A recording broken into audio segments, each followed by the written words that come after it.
I want to switch gears now and talk about some of the stuff you've done outside of wrestling, being able to help out and give back in the community. So, what kinds of things have you done to help others out over the years? I was always a big guy on Thanksgiving. If I wasn't dating somebody before I was married and I was home, I was a big guy like offering to go to a soup kitchen. I'm not putting myself over. I'm just being honest with you. My mother raised me with a tremendous amount of empathy, which is probably why I never became a psychopath. And I'm actually being serious because the wrestling business, the entertainment industry, and I'm telling you the truth, can create a psychopath in the making, or a sociopath, or somebody personality disorder. It is just the nature of the industry, and I had a tremendous amount of empathy. So either I worked at a soup kitchen a couple of times. I would make sandwiches with some of my neighbors in the condo that I lived in before I got married. And later on when I got married, my wife and I and my children, I always wanted to show my children about it's not all about you, it's about giving back. And I have the Kardashian girls as daughters, they're 23 and 24, and they're modern, millennial kids, and it's all about them, and all about that generation. And I hope I've imparted with them that it's not a bad thing to go to we have a food pantry where I live in Deerfield, Illinois, and it's very robust. And we go there, try and go there once a year to bring stuff, organize camp for it. Donating at the church. I belong to a church which is like 2 blocks from the Home Alone house. I'm giving a plug. And I love that I love that every time I go to church or come back, there's 40 people in front of a house taking pictures because it's the Home Alone house. But this church is very charitable in giving back to organizations, impoverished organizations on the south side and west side of Chicago. We have a huge rummage sale every year that my wife and I work actively in. My parents taught me about showing up in some way, shape, or form. You can't let everybody bake the cakes for the church bake sale. You can't let every other father and mother coach the soccer or baseball team. You've got to participate too. It's important, and it's important to show your kids that there is something more than just yourself and your own ecosystem. And that's one of the things I enjoyed when I ran for politics, especially for governor in 2018 in a campaign. I did not win, but for 18 months, I went around the state of Illinois, listening to people's problems, looking them in their face, telling them that if I got elected as governor, I would do whatever I could to help out their situation, and seeing, oh my God, I'm almost getting a chill right now. Seeing their face, their look of, oh my God, politicians listening to me, and the legalization of marijuana, which I was the first candidate in 18 on my website to push, knowing that the law got enacted because I started that fire, and $400 million in tax money is coming back to Illinois, which helps Medicaid programs and insurance for people that can't afford it, and food programs and food pantries. I'm very proud of the work that I did do, and I could do more. I want to do more. It's something that every night I pray to God and my Creator that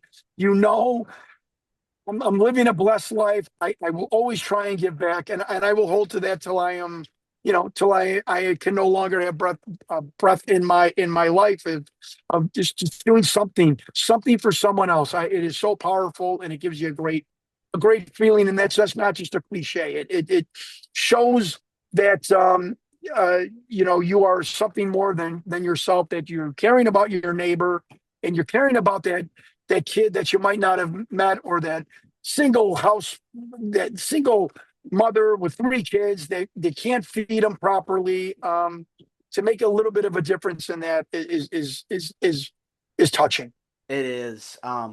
Now, was there a particular event or thing that you did that was very heartwarming and something that was just very emotional that you just recall that was Yeah. something you enjoyed doing?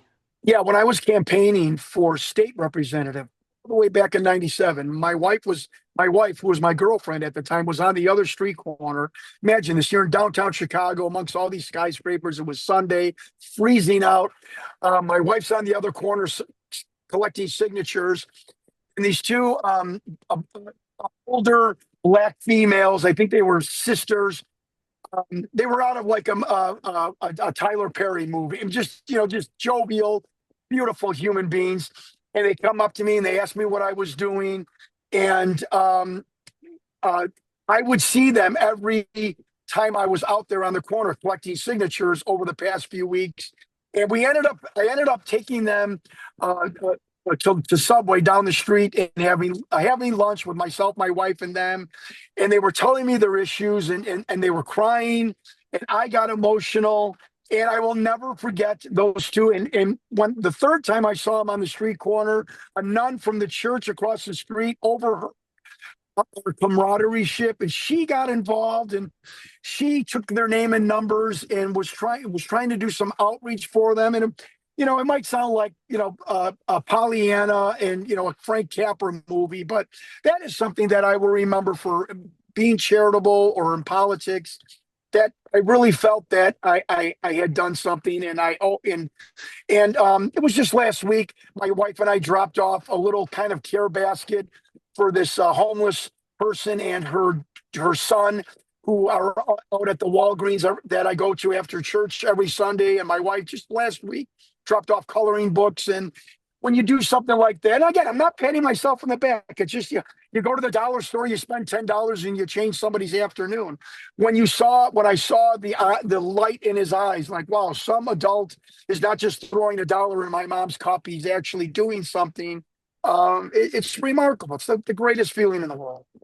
Yeah, I mean, there's no better feeling than to help someone that's going through a hard time in their life when they're struggling, and you see the faces of them, the people that you're giving to and helping out, and Yeah.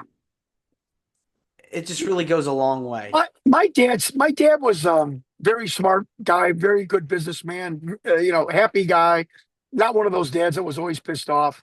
But my dad said something to me one day. We were in the automobile industry for 45 years. My dad was in it for 50 years. And I would see, and he was, believe me, he didn't do stuff for free. But I saw him so many times do little acts of charity or treating. My dad really, really took care of the guy who sent his 18-year-old daughter in, the Chicago cop whose 20-year-old college daughter is there by herself at our car dealership trying to buy a college car, or a single mother. And I always saw my dad do a little bit extra, go a little extra mile for that person.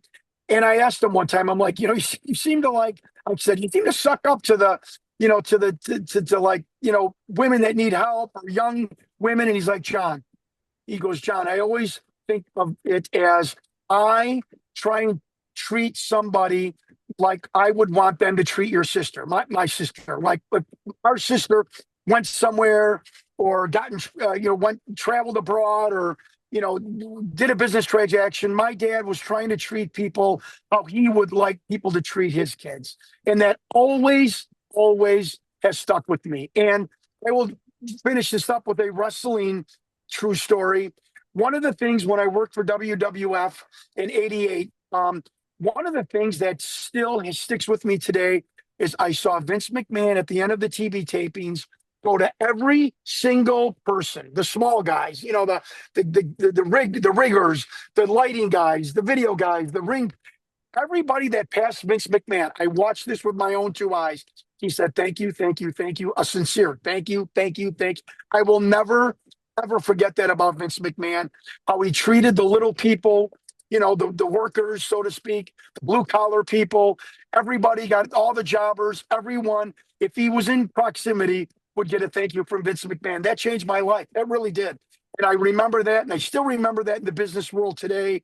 I'm still in the automobile industry as a corporate buyer. So a driver, a hiker, a ring person, a wipe down person, somebody at the car wash, a detailer, everybody deserved a hello, a pat on the back, a thank you. I encourage people to remember how Vince McMahon acted in front of me back in '88.